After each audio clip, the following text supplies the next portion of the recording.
retraction to make. I was graciously informed after last week that in my sermon I made actually a gross error when I described insanity as a mental illness. My husband is there cringing as well. I can see it. And I said to Barb, "Oh my gosh, thank you for correcting me on this, because if you hadn't and my husband had been here, he would have right in the middle of the sermon." Which might have been a good thing, I don't know. But insanity is a legal word. It is not a mental illness. It was the comment that I made about insanity is doing something the same way over and over again and expecting different results. Anyway, there we go. Have it on record. Anyway, as I was pondering this text for today, one question kept running through my head. Why did Jesus put a child in the midst of his disciples? I mean, on other occasions when he wanted to teach them something, he would tell a parable, or he'd hold up a coin, or he pointed to the birds of the air, or the lilies of the field. Why this time did he take a child and hold that child in his arms? Why a child? And especially in connection with, he had just announced that his suffering and death would be happening soon. And the amazing response of his disciples was to spend the rest of the day sauntering down the road to Capernaum arguing about which one of them would turn out to be the most valuable player. Jesus had called them to deny themselves and take up their crosses. But instead of taking up a cross, they took up the old sandbox debate, I'm better than you are. What I do is better than what you do, or more important than what you do. The disciples are so grossly out of line here, so in violation of everything that Jesus is calling them to do, that they need a shocking object lesson.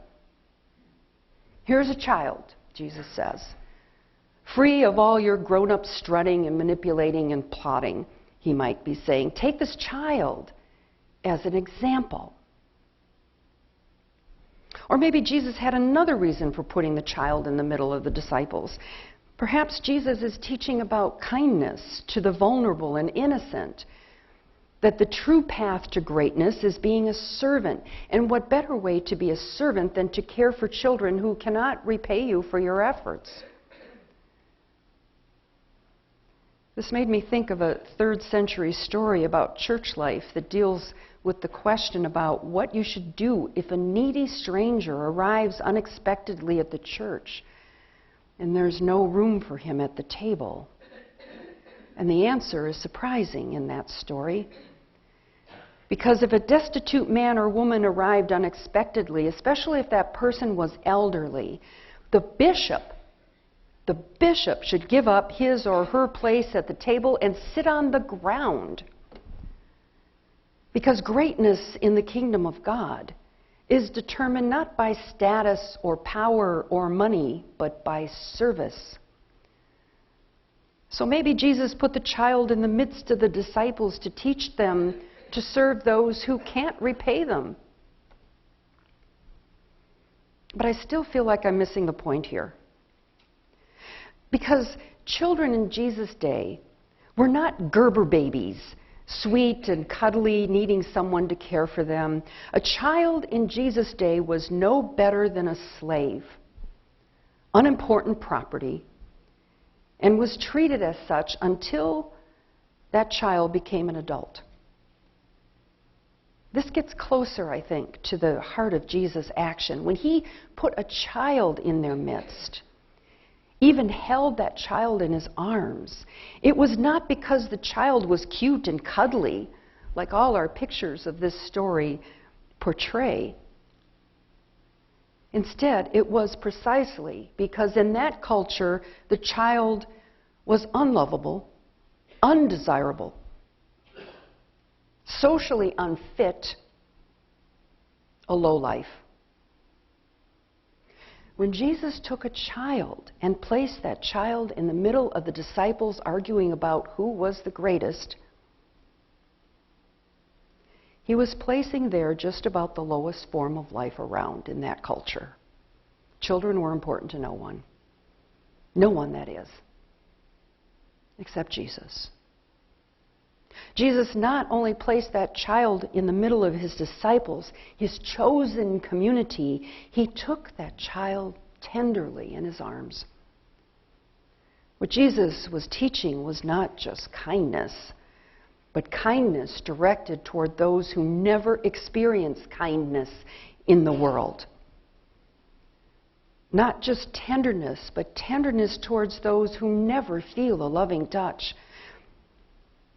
Not just hospitality, but a wide open welcome to those for whom all other doors are slammed shut.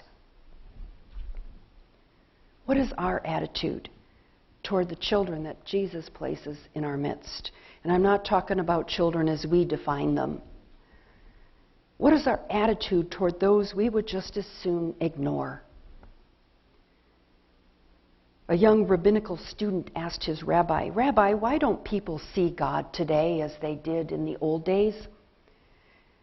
And the wise old man put his hands on the student's shoulders and said, "The answer, my son, is because no one is willing to stoop so low." Who are the ones in our neighborhood or in our lives who are so low we don't want to stoop down to touch them or even be near them? Who are the ones that today Jesus would call children and put in the midst of us and hold them tenderly in front of us? Are they gay or lesbian? Transgendered? Are they illegal aliens? Are they homeless people that we label lazy bums? Are they people with drug or alcohol addictions? Or do they have a mental illness? Or are they single moms on welfare? Are they men convicted of sex crimes? Or are they spouse or child batterers? Who are the children, the lowlifes today that Jesus would hold tenderly in front of us?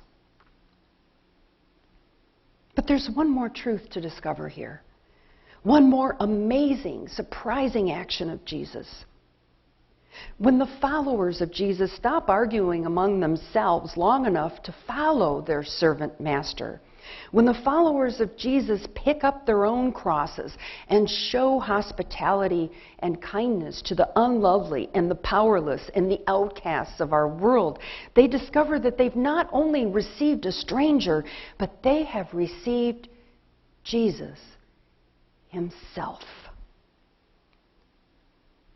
For whoever welcomes one such child in my name welcomes me and welcomes the one who sent me.